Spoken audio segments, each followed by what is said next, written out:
Hey everybody, I'm here today to talk to you about the top 7 ways to become a better driver. There are many things that you can do to become a better driver, a safer driver, and a smoother driver. And I'll be going over 7 specific ways that you can make this happen. Now let's get right to it. Way number 1 is to take a defensive driving course. Now, taking a defensive driving course will allow you to be a more defensive driver with defensive and evasive techniques. So with that being said, it's no secret that drivers that drive defensively are less likely to get into an accident. So what that means is that if you take a defensive driving course, you'll know how to drive defensively even more than you already do, which means that you'll be more of a defensive driver, which means that you'll be less likely to get into an accident. Therefore, you'll become a better driver by taking this course. Now, you can take one in person. There are also some that are offered online. There are many options, okay? The second way to become a better driver is to avoid driving, to not drive when you are fatigued. Now, many people make the mistake of driving when they're tired. It's just not a good idea because your reaction time goes down to the ground. Your reaction time is just way worse when you're driving when you're fatigued. So if you're tired, take a nap before you drive. Pull over into a parking lot, shut the car off, take a nap before you continue to drive if you've already started driving and you become tired. Or just, you know what, ask someone else to drive you, take a cab, take a taxi, do whatever you have to do, but don't drive when you're fatigued. By avoiding doing this, you'll become a much better driver, because when you're driving, when you're fatigued, you're going to be not so good of a driver because it's going to affect the way that your brain functions and your reaction time, okay? So don't drive when you're fatigued. That's the second way to become a better driver, okay? The third way to become a better driver is to practice every week driving skill that you have. Now, everybody has driving skills that they're better at and driving skills that they're not so good at. So what I would recommend is look at your driving, assess your driving, okay? Look at the driving skills that either A, you're just not good at them, you don't have the skill level to consider yourself good at them yet, or B, you're not comfortable with them. Even if you are good with it, you're not comfortable doing it. And I would recommend making a list of those driving skills and practicing them. Like if you made a list, let's say it was like making a left at an intersection, okay? Or making a left across traffic, parallel parking, reverse parking, making a U-turn on a major street. If you made a list of all the things that you're weak at or that you're not comfortable doing, and you practice them like no tomorrow, you'll definitely improve on those weak skills, and it will make you a better driver. Because let's face it, if we're already amazing at a certain driving skill, then practicing it won't give us a great ROI because we can't get that much better at that skill. But instead, if we practice the weaker skills, we can definitely increase our level of comfort and skill within those driving maneuvers, okay? So let's move on.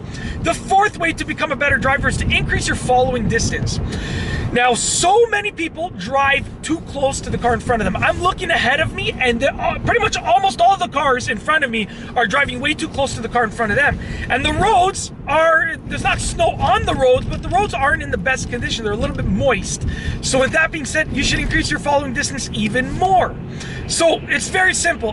Just look at your following distance and determine objectively whether you're following too closely or not. If you are following too closely, just increase that distance. Even if you're following it just the right amount, just slightly increase that distance and you'll automatically put yourself in a safer position, which will make you therefore a better driver. The fifth way to become a better driver is to adjust your driving according to the weather conditions. So like I said before, the roads right now are somewhat moist. So I have to take turns slower. I have to make right and left turns slower and smoother. My lane changes have to be smoother. My speed has to come down. My following distance has to increase. Now, no matter whether the road conditions are windy, icy, snowy, wet, slippery, foggy, like you name it, sunny, shining in your face, you name it. If the road conditions are not ideal, you need to adjust your driving. It's as simple as that. That is actually one of the main reasons that accidents tend to increase when road conditions are bad. Like when you have a snowstorm, accidents go up because people don't adjust to the weather conditions. So if you can adjust to the weather conditions, you'll automatically make yourself a much better driver. The sixth way to become a better driver is to leave earlier. So what you can do is just leave your house a few minutes earlier, okay? If you regularly leave your house at 7 o'clock and your work day begins at 7:30 and you get there at 7:28, leave earlier, okay? Even if you get there slightly early, like if you get to your work 5 or 10 minutes early, leave 5 minutes earlier and get there a little bit earlier, just because it's going to give you the upper hand in the sense that when everybody else is rushing and putting themselves at risk, you're not going to have to rush because you know you're going to be early. It's better to arrive early than to rush to be there on time. It's as simple as that. So just leave 5 minutes earlier from whatever time you leave right now, and automatically you're going to be a much better driver, okay?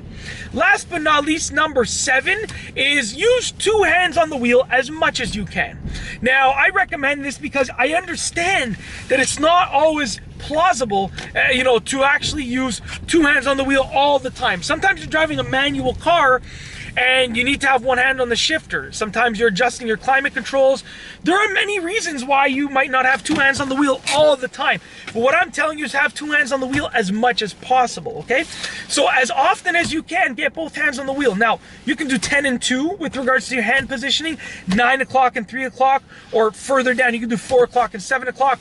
To me, it's whatever kind of floats your boat and whatever's acceptable where you live, whatever's the common practice where you live, but make sure that you have 2 hands on the wheel because it's always safer to have 2 hands on the wheel than only 1 hand on the wheel. And that's basically it. In this video, I've told you about the top 7 ways to become a better driver. Be sure to give it a thumbs up if you liked it.